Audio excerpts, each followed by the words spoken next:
Hello friends, welcome back to Ravi Aditi classes. आज की इस वीडियो में मैं आपके लिए लेकर आई हूँ set 7 of top 50 general knowledge questions. तो आपको जो इसके प्रीवियस सेट हैं हमारे चैनल में अपलोडेड मिलेंगे, तो आप उनको भी जाके ज़रूर देखें। इस सीरीज़ में हम टॉप 50 इंपॉर्टेंट क्वेश्चंस को कवर करते हैं हर वीडियो में। ओके, तो फ्रेंड्स मैंने यहाँ पे सारे क्वेश्चन सेलेक्टेड और इम्पॉर्टेंट लिए हैं। अगर आप कोई भी एग्ज़ाम की तैयारी कर रहे हो, ये वीडियो आपके लिए काफ़ी ज़्यादा यूज़फुल रहने वाली है। तो चलिए वीडियो को स्टार्ट करते हैं। पहला क्वेश्चन है आपका, the liquefied gas that is used in dry cleaning along with a suitable detergent is. तो उपयुक्त डिटर्जेंट के साथ ड्राई क्लीनिंग में उपयोग की जाने वाला तरल गैस क्या है? तो ड्राई डिटर्जेंट के साथ यूज़ किया जाता है कार्बन डाइऑक्साइड को। करेक्ट आंसर हो जाएगा option number 2, carbon dioxide. Okay, next question है, the net national product can be calculated by subtracting depreciation from. तो शुद्ध राष्ट्रीय उत्पाद की गणना मूल्यह्रास को घटाकर की जा सकती है। तो इसका करेक्ट आंसर है option number C, gross national product. तो नेट नेशनल प्रोडक्ट को कैलकुलेट करने के लिए ग्रॉस नेशनल प्रोडक्ट में डेप्रिसिएशन को माइनस किया जाता है। Okay, next question, local storms of hot weather season in India assist the growth of crop which among the following is not correctly matched. तो आपको यहाँ पर देख के बताना है ये कुछ लोकल स्टॉर्म्स हैं, तो कौन से करेक्टली मैच्ड हैं और कौन से यहाँ पर गलत है ये आपको बताना है। तो पहले देख लीजिए फ्रेंड्स, मैं आपको बताती हूँ उसका एक्सप्लेनेशन। इसका आंसर तो है option number D, north wasters, जो कि तमिलनाडु में है, ये गलत है यहाँ पर। ठीक है, तो देखिए मैंगो शावर्स होता है कर्नाटका रीजन में, ये एकदम सही है। ब्लॉसम शावर्स होता है केरला रीजन में, और लू होता है उत्तर प्रदेश रीजन में। तो बात करते हैं हम नॉर्थ वेस्टर्स की, तो ये होता है in the region of West Bengal, Bihar and Assam. तो देखिए यहाँ पे हमने मैप भी आपके लिए यहाँ पे रखा है, तो आप देख सकते हैं इस रीजन में लू होता है और इस रीजन में होता है नॉर्थ वेस्टर्स, और ये रहा मैंगो शावर्स और ये ब्लॉसम शावर्स। तो देखिए मैंगो शावर्स और कौन से स्टेट्स में है? केरला और कर्नाटका में है मैंगो शावर्स, और बरदोली चीरो जो है ये गुजरात का लोकल स्टॉर्म है। ठीक है, अगला question, which one of the following monetary measures will lead to decrease in supply of money in the economy. तो निम्नलिखित में से कौन सा मौद्रिक उपाय अर्थव्यवस्था में धन की आपूर्ति में कमी लाएगा? तो इसका आंसर है option number D, increase in SLR. तो एसएलआर को इंक्रीज करने पर इकोनॉमी में मनी सप्लाई डिक्रीज होगा। तो फ्रेंड्स यहाँ पे बात करते हैं इन सब के बारे में, रेपो रेट, सीआरआर, एसएलआर के बारे में। तो देखिए सीआरआर क्या होता है, इसका फुल फॉर्म है कैश रिजर्व रेशियो। तो it is a specified minimum fraction of total deposits of customer which commercial banks have to hold as reserves either in cash or as deposits with the central bank. तो ये एक minimum fraction of deposit होता है जो customer deposit करते हैं वो money से, जो बैंक रिजर्व के रूप में रखता है विद द आरबीआई। ठीक है, और एसएलआर क्या होता है? Statutory liquidity ratio. SLR is the minimum percentage of deposit that commercial bank has to maintain in the form of liquid cash, gold और अदर सिक्योरिटीज़। तो ये भी एक तरीके का रिजर्व है, बट इसको ये आरबीआई के साथ नहीं अपने पास रखता है। ओके, नेक्स्ट है रेपो रेट, काफ़ी इंपॉर्टेंट है एग्जाम के लिए। It is the interest rate at which central bank of country lends money to commercial bank. Okay, अगला है रिवर्स रेपो रेट। तो रेपो रेट का उल्टा होता है रिवर्स रेपो रेट। तो रेपो रेट में क्या था? आरबीआई पैसा देता है बैंक्स को। ओके, और रिवर्स रेपो रेट में होता है बैंक पैसा देता है आरबीआई को। ओके, तो ये है difference between repo rate and reverse repo rate. Next question देखिए, who is the author of the book Ambedkar a life. तो अम्बेडकर अ लाइफ पुस्तक के लेखक कौन? तो फ्रेंड्स इसका करेक्ट आंसर है option number D, Shashi Tharoor. तो शशि थरूर ने लिखा है ये बुक अम्बेडकर अ लाइफ। तो ये बहुत ही फेमस एक राइटर हैं, तो इनके बहुत सारे फेमस बुक्स हैं, तो हम उनके एक दो बुक्स को डिस्कस कर लेते हैं। पहला इनका बहुत फेमस बुक है the great Indian novel. Okay, ये इनका काफ़ी इंपॉर्टेंट यहाँ पे फेमस बुक है। इसके बाद बात करें, एक और बुक ये है एन एरा ऑफ डार्कनेस, और इसके साथ the Hindu way, the paradoxical prime minister. ये सारे इनके इंपॉर्टेंट बुक्स हैं, तो इन सबको याद रखना है आपको। अगला क्वेश्चन देखिए, which mineral helps produce the active form of vitamin A and transport it to the body. तो कौन सा खनिज विटामिन ए के सक्रिय रूप का उत्पादन करने और इसे शरीर तक पहुंचाने में मदद करता है? तो इसका करेक्ट आंसर है ऑप्शन नंबर ए, जिंक। ठीक है, तो जिंक ये काम करता है फ्रेंड्स यहाँ पे बात करते हैं विटामिन ए की, तो इसको कहा जाता है रेटिनॉल, इसका केमिकल नेम है रेटिनॉल। और इसके डिफिशियंसी से कौन सा डिसीज़ होता है, ये होता है नाइट ब्लाइंडनेस, राइट। तो इसको आपको यहाँ पर याद रखना है। अगला क्वेश्चन है, the colour of cow's milk is slightly yellowish due to the presence of. गाय के दूध का रंग किसकी उपस्थिति के कारण थोड़ा पीला होता है? तो काऊ का जो मिल्क है ये स्लाइटली येलोइश होता है due to the presence of carotene.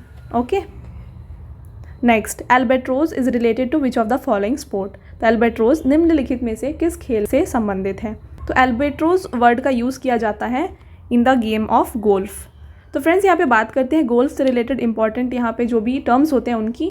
तो देखिए, albatross, tee shot, birdie, blind shot, ace, double eagle, all square, approach putt, apron, ballooning, beach, ball mark, bogey, bunker, mulligan, four ball, sand trap, peg, dog leg, condor, है ना, और claw grip, dub, flag, ये सारे words हैं जो कि golf में use किए जाते हैं। तो मैंने यहाँ पे जो रेड मार्क किया हुआ है ये काफ़ी इंपॉर्टेंट है, इन सबको तो आपको डेफिनेटली यहाँ पर याद रखना है।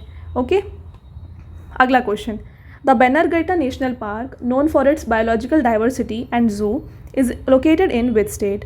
तो बेनरगट्टा राष्ट्रीय उद्यान जो अपनी जैविक विविधता और चिड़ियाघर के लिए जाना जाता है किस राज्य में स्थित है? तो बन्नरघट्टा नेशनल पार्क लोकेटेड है in the state of Karnataka and correct answer हो जाएगा ऑप्शन नंबर बी। ठीक है, तो ये भी बहुत इंपॉर्टेंट है फ्रेंड्स आपके एग्जाम पॉइंट ऑफ व्यू से। अगला question, Kandyan dance is a common dance of which country. तो कंदियान नृत्य किस देश का सामान्य नृत्य है? तो कंदियान डांस जो है ये फेमस डांस है of Sri Lanka. Okay, next question है, which of the following state folk art pairs is not correct. तो निम्नलिखित में से कौन सी राज्य लोक कला जोड़ी सही नहीं है, ये आपको बताना है। ठीक है, तो देखिए, मधुबनी पेंटिंग बिहार की है, ये बिल्कुल सही है। थंजावुर आर्ट राजस्थान का नहीं होता है, ये तमिलनाडु का एक आर्ट फॉर्म है। ठीक है, पटचित्रा उड़ीसा का होता है और कलमकारी पेंटिंग जो होती है ये तेलंगाना की होती है, ये बिल्कुल सही है। तो इसका करेक्ट आंसर हो जाएगा ऑप्शन नंबर बी। ठीक है, क्योंकि तंजावुर आर्ट जो है ये तमिलनाडु स्टेट से रिलेटेड है। ओके, नेक्स्ट क्वेश्चन देखिए, the Loor dance is a traditional folk dance performed only by women in the state of. Loor नृत्य एक पारंपरिक लोक नृत्य है जो केवल महिलाओं द्वारा किया जाता है किस राज्य में? तो ये किया जाता है हरियाणा स्टेट में। ओके, अगला क्वेश्चन देखिए, Padma Vibhushan is the dash civilian award of India. तो पद्म विभूषण भारत का कौन सा नागरिक पुरस्कार है? तो ये भारत का सेकेंड हाईएस्ट सिविलियन अवार्ड है।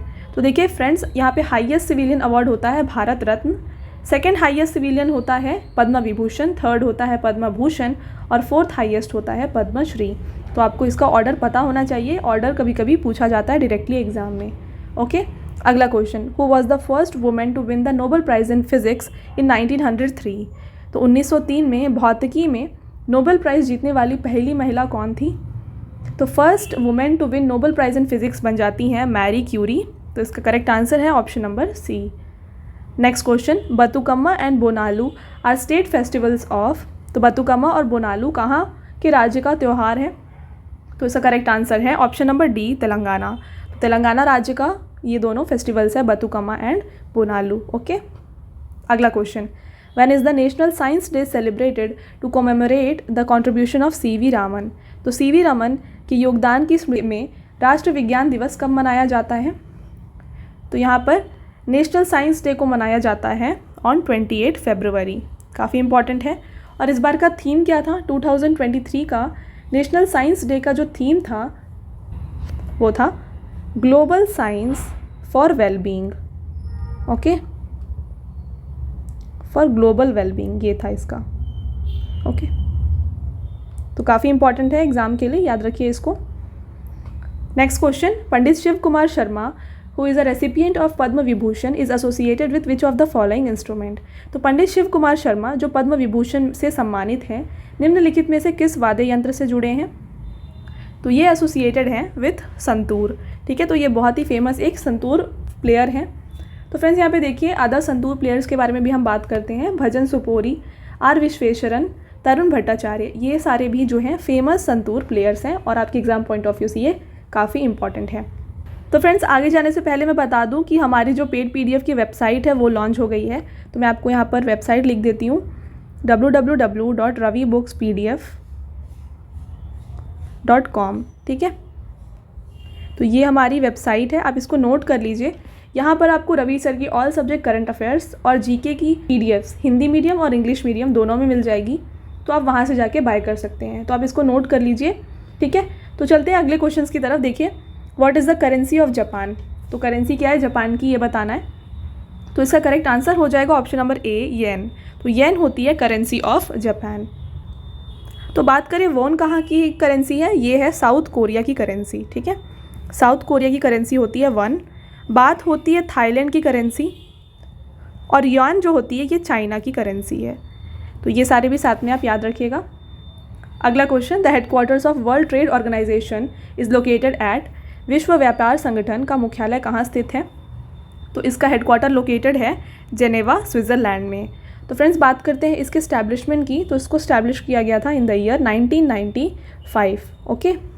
अगला question, what is the age criteria for subscribers of PM Jeevan Jyoti योजना।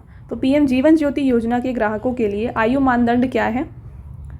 तो यहाँ पे एज लिमिट बनाई गई है 18 to 50 ईयर्स। तो ये जो एज क्राइटेरिया है ये दिया गया है फॉर PM जीवन ज्योति योजना। तो PM जीवन ज्योति योजना की बात करें तो इसको लॉन्च किया गया था इन द ईयर 2015। और ये है क्या, इसका एम क्या, देखिए, it provides a death coverage of ₹2 lakhs to the beneficiary of policy in the case of sudden demise of the insured person, ठीक है, ओके। तो अगला क्वेश्चन है, who is the writer of the novel the White Tiger. उपन्यास the White Tiger के लेखक कौन है। तो द वाइट टाइगर ये बुक लिखी गई है बाय अरविंद अडिगा। इन्होंने इस बुक को पब्लिश किया था इन द ईयर 2008 और उनको उसी ईयर में दिया गया था बुकर प्राइज़, ठीक है। तो इन्होंने यहाँ पे इस नॉवल के लिए बुकर प्राइज़ जीता था और ये जो था 40th बुकर प्राइज़ था, ठीक है। अगला question, who was the first recipient of Jnanpith award. तो ज्ञानपीठ पुरस्कार के प्रथम प्राप्तकर्ता कौन थे। तो फर्स्ट ज्ञानपीठ अवार्ड जीता था जी शंकरा कुरूप ने। तो देखिए, इन 1965 फेमस मलयालम राइटर जी शंकरा कुरूप became the first winner of Jnanpith award. तो याद रखिए फ्रेंड्स, काफ़ी इंपॉर्टेंट है। अगला question, the term cherry picking is used in which sport. Cherry picking शब्द का प्रयोग किस खेल में किया जाता है। तो चेरी पिकिंग वर्ड जो है ये यूज़ किया जाता है in the field of basketball, ठीक है। अब देखिए होता क्या है cherry picking. Cherry picking in basketball refers to the play where one player does not play defence, है ना, with the rest of the team but remains near the opponent's goal. तो ये गोल के पास रहते हैं, ये डिफेंस प्ले नहीं करते, गोल के पास ये खड़े रहते हैं, ओके। अगला question, in the context of NITI Aayog what does T stand for in नीति। तो नीति आयोग के संदर्भ में नीति में T का अर्थ क्या है। तो यहाँ पर T का अर्थ होता है, ऑप्शन नंबर C इसका करेक्ट आंसर है, ट्रांसफॉर्मिंग। तो हम बात कर लेते हैं नीति आयोग की भी। तो देखिए, नीति आयोग जो है आपके एग्जाम पॉइंट ऑफ व्यू से काफ़ी ही इंपॉर्टेंट है। तो देखिए, इसका फुल फॉर्म होता है national institution for transforming India.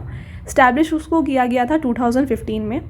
Headquarter इसका न्यू दिल्ली में है। चेयरपर्सन इसके नरेंद्र मोदी हैं। तो जो भी प्राइम मिनिस्टर होता है वही इसके चेयरपर्सन होते हैं। वाइस चेयरपर्सन है सुमन बेरी और CEO हैं इसके BVR सुब्रमण्यम। तो ये रिसेंटली अपॉइंट हुए थे, तो ये काफ़ी ज़्यादा इंपॉर्टेंट है एग्जाम के लिए, अपॉइंटमेंट्स जो टॉपिक होता है उससे। तो फ्रेंड्स नेक्स्ट क्वेश्चन है आपका, project elephant was launch in the year of. तो प्रोजेक्ट एलिफेंट भारत में किस वर्ष में लॉन्च किया गया था। तो प्रोजेक्ट एलिफेंट को लॉन्च किया गया था इन द ईयर 1992। तो देखिए है क्या ये प्रोजेक्ट एलिफेंट। तो देखिए, project elephant was launched in the year 1992। The main aim of project is to increase the population of elephants by giving them protection, okay. तो ये इसका मेन एम था। अगला question, Paithani sari belongs to the state of. Paithani sari किस राज्य से संबंधित है।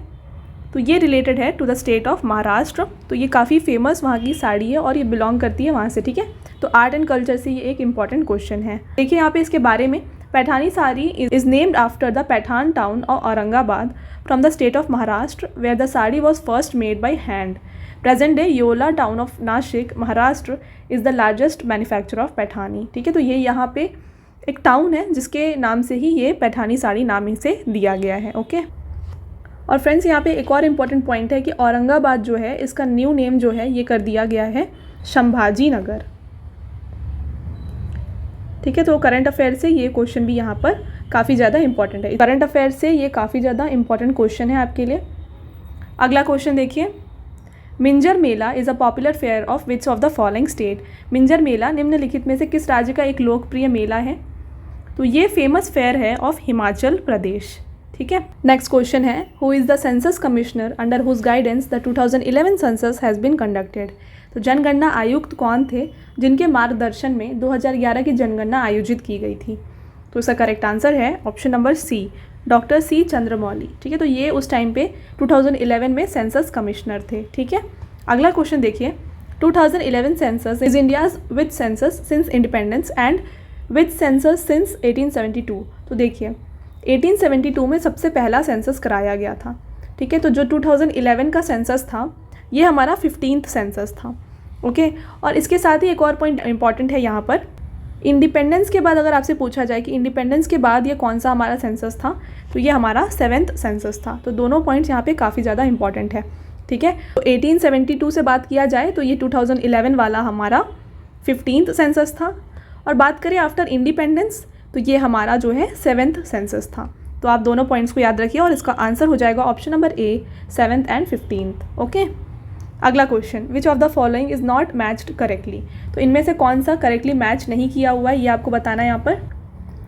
तो देखिए पुलिकट लेक जो है आंध्र प्रदेश में है, ये बिल्कुल सही है। महाराणा प्रताप सागर लेक हिमाचल प्रदेश में है, ये भी बिल्कुल सही है यहाँ पर। बड़काल लेक जो है ये हरियाणा में है, ये भी एकदम करेक्ट है। सो मोरीरी लेक जो है ये नागालैंड में नहीं है, ये है लद्दाख में। ओके, तो इसका करेक्ट आंसर हो जाएगा ऑप्शन नंबर डी, राइट। तो हम आगे बढ़ने से पहले लेक से रिलेटेड जितने भी यहाँ पे क्वेश्चंस आ सकते हैं उनको कवर कर देते हैं। तो देखिए लार्जेस्ट फ्रेश वाटर लेक कौन सा है नॉर्थ ईस्ट इंडिया में? यह है लोकतक लेक जो कि मणिपुर में सिचुएटेड है। हमने ये क्वेश्चन आपको प्रीवियस वीडियोज़ जो हैं इस सीरीज़ की उसमें कवर कराया हुआ है, तो आप प्रीवियस वीडियोज़ को भी ज़रूर देखें। Okay, longest lake in India कौन सा है? वेम्बानाड लेक जो कि केरला में सिचुएटेड है। लार्जेस्ट सेलाइन वाटर लेक कौन सा है? यह है चिलिका लेक उड़ीसा में। दल लेक जो है श्रीनगर में is known as jewel in the crown of Kashmir.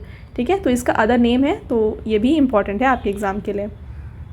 और इसके साथ बात करें ट्यूलिप गार्डन जो है ये सिचुएटेड है ऑन दल लेक, राइट।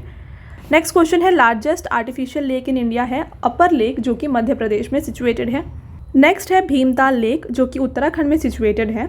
ये लार्जेस्ट लेक है कुमाऊं रीजन का, और इसे जो है लेक डिस्ट्रिक्ट ऑफ इंडिया भी कहा जाता है। Okay, highest lake in India कौन सा है? चुलामू लेक जो कि सिक्किम में सिचुएटेड है।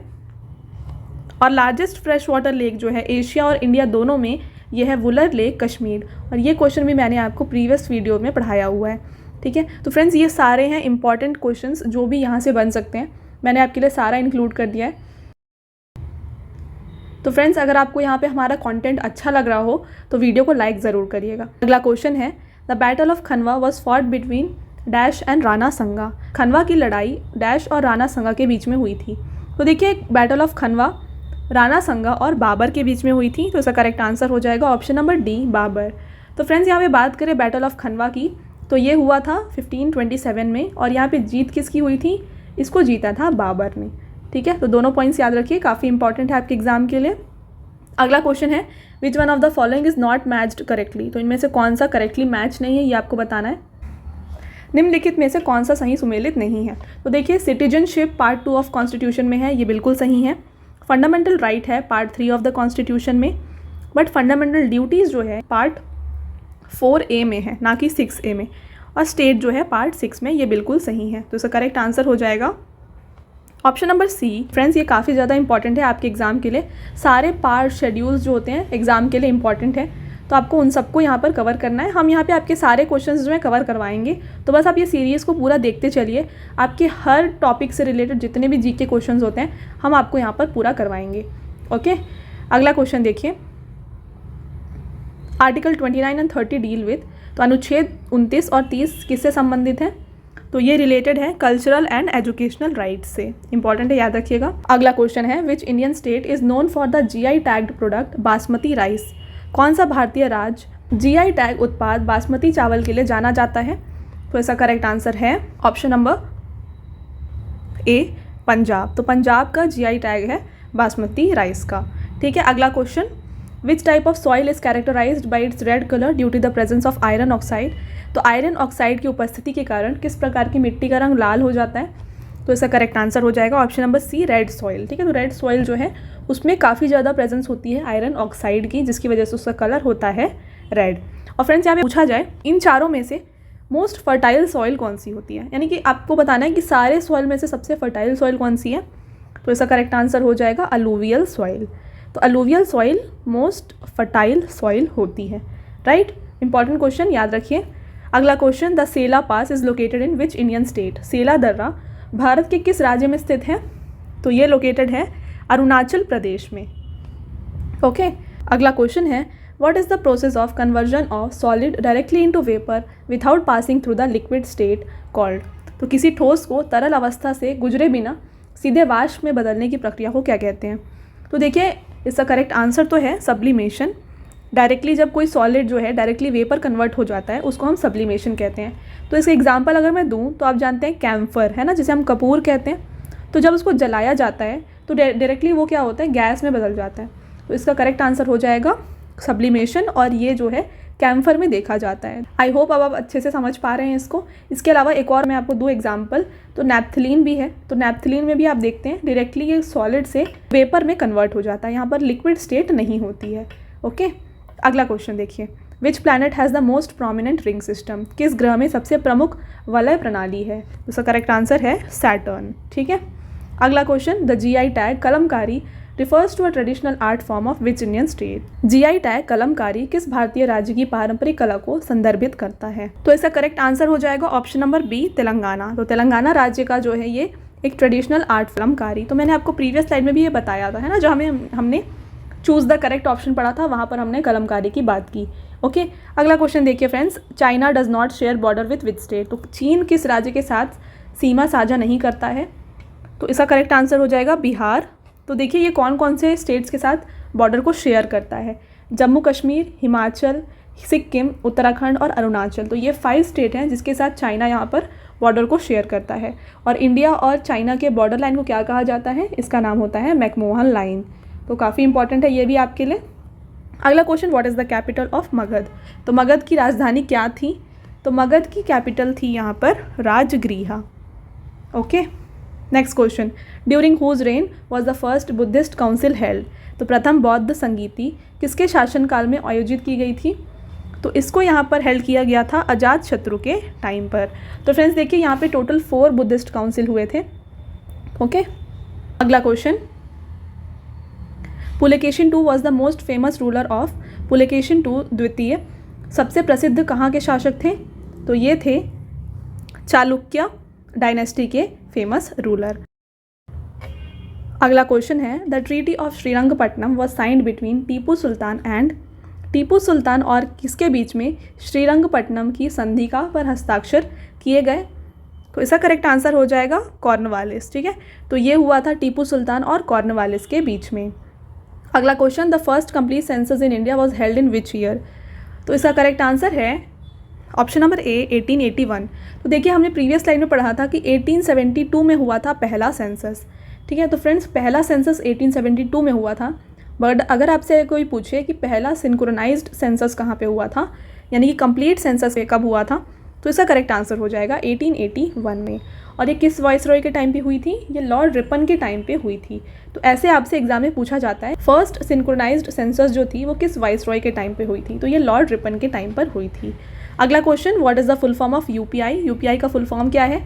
तो UPI का फुल फॉर्म होता है यूनिफाइड पेमेंट्स इंटरफेस, राइट।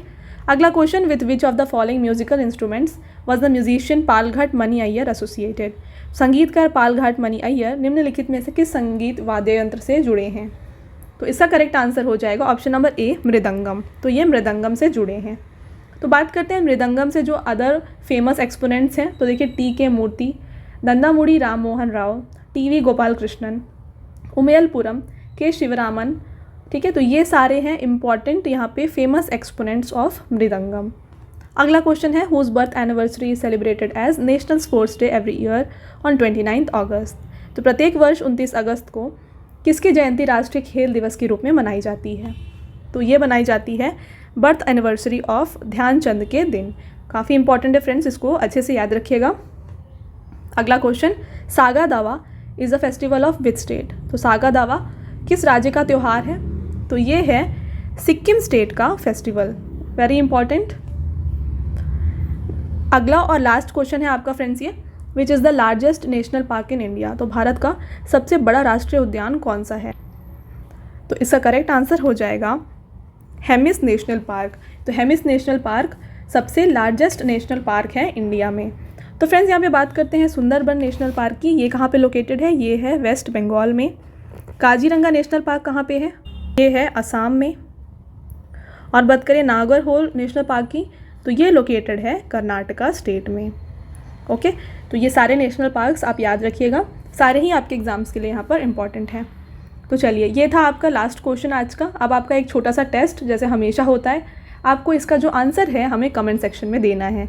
तो पहला क्वेश्चन है, the net national product can be calculated by subtracting depreciation from. तो शुद्ध राष्ट्रीय उत्पाद की गणना मूल्यह्रास को घटाकर की जा सकती है। तो इसका आंसर आपको बताना है यहाँ पर। और अगला क्वेश्चन है, who was the first recipient of Jnanpith award. तो ज्ञानपीठ पुरस्कार के प्रथम प्राप्तकर्ता कौन थे, ये आपको बताना है। और ये भी बताइएगा कि ज्ञानपीठ अवार्ड किस फील्ड में दिया जाता है, ठीक है। तो चलिए फ्रेंड्स, ये था आज का लास्ट क्वेश्चन। वीडियो अगर आपको अच्छी लगी हो तो वीडियो को लाइक ज़रूर करिएगा और अपने फ्रेंड्स के साथ शेयर करिएगा। और जैसे मैंने आपको यहाँ पर बताया कि हमारी जो पेड PDF की वेबसाइट है, ये www.ravibookspdf.com यहाँ पे मेंशन हुआ है। तो यहाँ से जाके आप कोई भी बुक्स जो हैं PDFs को बाय कर सकते हैं। ओके, तो फ्रेंड्स मिलते हैं अगले वीडियो में एक और इम्पॉर्टेंट टॉपिक के साथ। तब तक के लिए thank you, have a nice day.